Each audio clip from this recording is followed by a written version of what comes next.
Welcome guys, we have some special new updates for 2022, CUESCREENS.com. Stick around until the end for a special installation tip.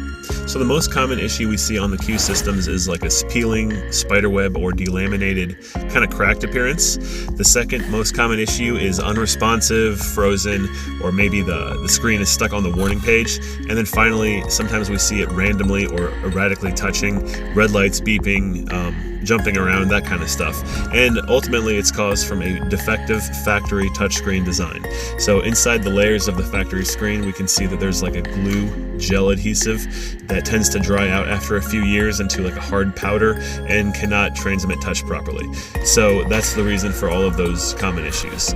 Our screens are gel free, meaning that we don't use any gel substance. As you can see, there's nothing there, and we use a different method to bond the layers together, and there's no gel to dry out. Other improvements this year: we've got a nice gloss black bezel that's a perfect match to the factory equipment. We have a crystal clear glass upgrade, so there's no longer orange peel or any sort of distortion in the window. It's going to be a much sharper resolution. And the best upgrade is the dual mode custom chip. So this means that it works with all CUE systems. No longer do you have to check your part numbers or make sure it's been replaced in the past.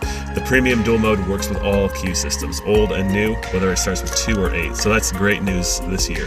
Also, we've improved the proximity sensor for better hand recognition, and the satin chrome trim color has been tuned to be more accurate as well. Finally, the screw positioning is better and will make your installation easier. All of these things are meant for an improved customer experience. You can order this new product at CUESCREENS.com.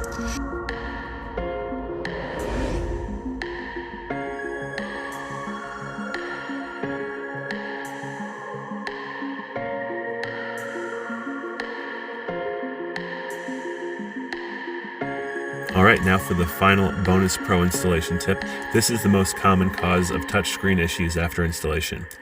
We want to take a look at the screen ribbon connector and make sure it's all the way plugged in, just like you see in the photo here. If it's too far out, it won't work. Hopefully that helps. You can check out at CUESCREENS.com. Thank you for watching.